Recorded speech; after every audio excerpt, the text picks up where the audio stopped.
कहानी के लेखक है संजय कामले। रात के गहरे अंधेरे ने सब कुछ अपने आगोश में ले रखा था। शहर की गलियां, चौराहे, नुक्कड़, सब कुछ बेजान इंसान की तरह लग रहे थे। काफी देर बाद कोई गाड़ी उस खामोश पड़ी सड़क से गुजरती और कुछ पल के लिए खामोशी शोर में बदल जाती थी, पर वो गाड़ी दूर जाते ही दोबारा पूरा इलाका खामोश हो जाता।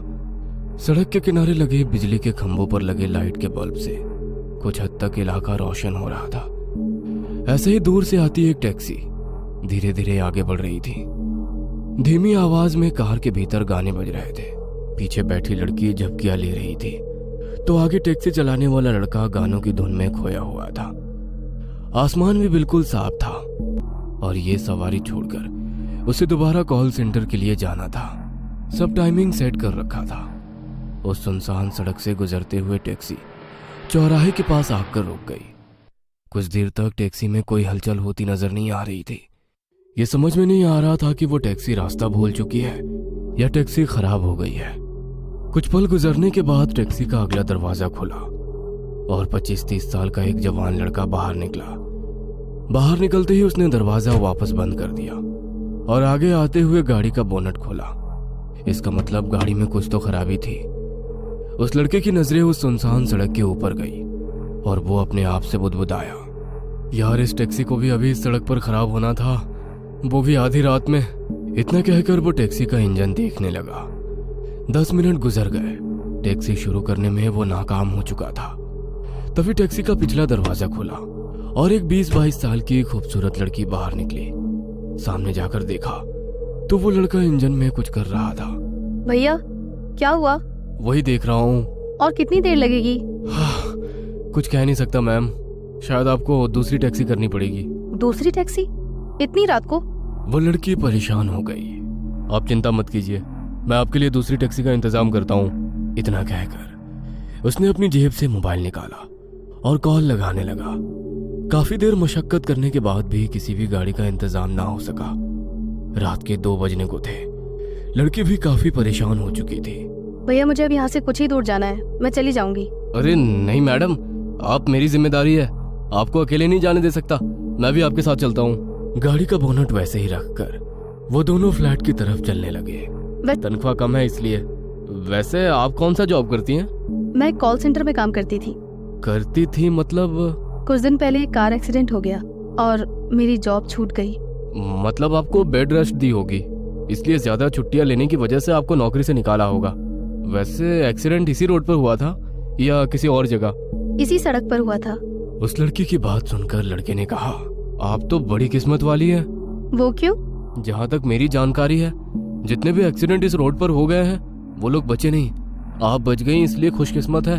हाँ तुमने सही कहा, इस सड़क पर काफी एक्सीडेंट हो चुके हैं। कई लोगों का मानना है कि ये इलाका भूतिया है। क्या मैम साहब, आप इतनी पढ़ी लिखी होकर भी इन सब बातों पर विश्वास करती हैं? हाँ बिल्कुल, क्योंकि भूत कभी अनपढ़ और पढ़े लिखों में फर्क नहीं करते, ना ही डिग्री देखकर अपना शिकार चुनते हैं।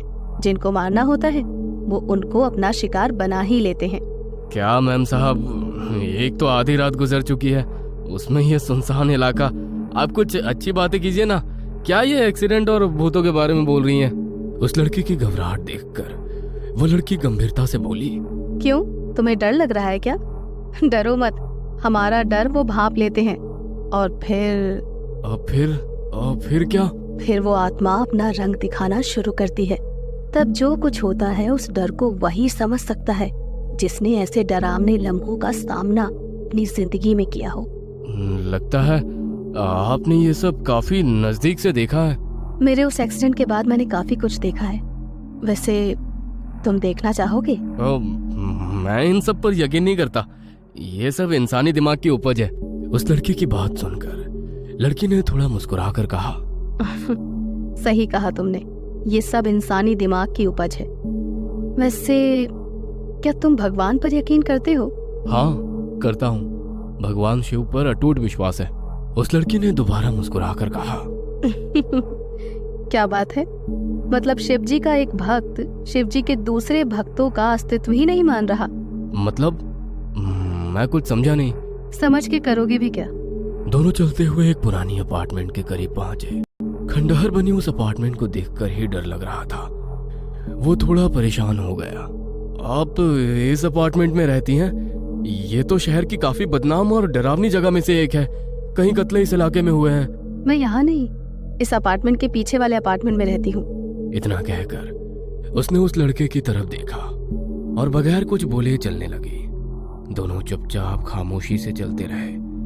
तभी चलते हुए उस लड़की ने कहा, अरे यार, मेरा पर्स तो तुम्हारी टैक्सी में ही रह गया। और रुकिए मैडम, मैं लेकर आता हूँ। कोई बात नहीं, तुम यहीं रुको, मैं लेकर आती हूँ। और अजीब सी मुस्कुराहट उसके चेहरे पर छा गई। वो बगैर कुछ बोले उस सुनसान इलाके को निहारता चुपचाप खड़ा रहा। उस अपार्टमेंट के इलाके में खड़े ऊंचे पेड़, वो जानलेवा खामोशी, रात के समय अपार्टमेंट के बंद फ्लैट पर उल्टे लटके चमगादड़, सब काफी डरावना लग रहा था। वो लड़की पीछे मुड़कर चलने लगी।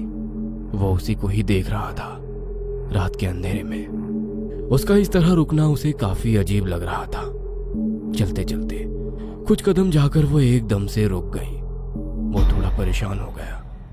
वो कुछ बोलता इससे पहले उसने एक बार मुड़कर देखा और दोबारा चलती हुई गलियारे से निकलकर कार के पास पहुंच गई। कार का दरवाजा खोला और देखा तो पर्स वहीं सीट पर पड़ी हुई थी। पर्स उठाई और वो मुड़कर जाने लगी। तभी टैक्सी के नीचे से टैक्सी वाला बाहर निकला। उसके कपड़े काफी गंदे हो चुके थे। आगे जाते हुए गाड़ी का खुला बोनेट बंद किया और अंदर बैठते हुए उसने कहा, चलिए मैडम, काफी मशक्कत के बाद टैक्सी ठीक हो गई। वैसे आपकी किस्मत अच्छी है। उस लड़की के पैरों के नीचे से जमीन सरक गई थी। उसे पीछे उस अंधेरी गली की तरफ देखने की भी हिम्मत नहीं हो रही थी। पर उस लड़की के पीछे अंधेरी गलियारी में उस लड़के की नजरें गई और वो सहम गया। उसके मुंह से शब्द नहीं निकल रहे थे। बिना पीछे देखे वो लड़की टैक्सी में बैठी और अगले ही पल टैक्सी तेजी से वहां से निकली। लड़की काफी डर चुकी थी। कांपती हुई आवाज में उसने टैक्सी ड्राइवर से पूछा, तुम इतना क्यों डर गए? आपके पीछे उस अंधेरी गलियारी से कोई दौड़ता हुआ हमारी तरफ आ रहा था। शायद कोई चोर या लुटेरा होगा। वो चोर या लुटेरा नहीं था। तो फिर कौन था? अगर मैं बताऊंगी तो भी तुम मुझ पर यकीन नहीं करोगे। मतलब हुआ क्या है? अभी अभी मुझे हॉन्टेड एक्सपीरियंस हुआ। Haunted experience? तुमने अभी उस गलियारे से जिसे हमारी तरफ आते देखा, वो कोई चोर लुटेरा नहीं बल्कि एक आत्मा थी। मैडम, आप ठीक तो हैं? मैंने कहा था ना, मेरा यकीन नहीं करोगे। आपको कैसे पता चला कि वो आत्मा है, जबकि आपने पीछे देखा भी नहीं था? क्योंकि गाड़ी खराब होने के बाद मैं तुम्हारे साथ ही मेरे अपार्टमेंट की तरफ जा रही थी। मेरा पर्स तुम्हारी टैक्सी में छूटा था, इसीलिए वापस लौटी तो तुम अभी अपनी वही कार ठीक कर रहे थे।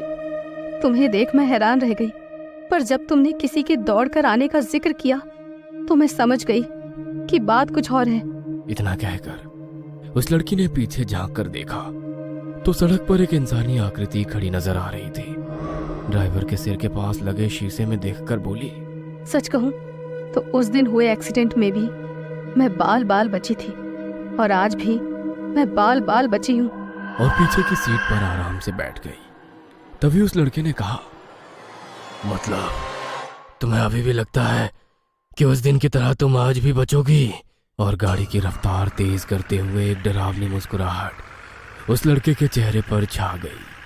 पीछे सड़क पर खड़ा वो लड़का हैरानी से अपनी तेज रफ्तार कार को देखता रह गया। ये कहानी आपको अच्छी लगी हो तो हमें सब्सक्राइब करें।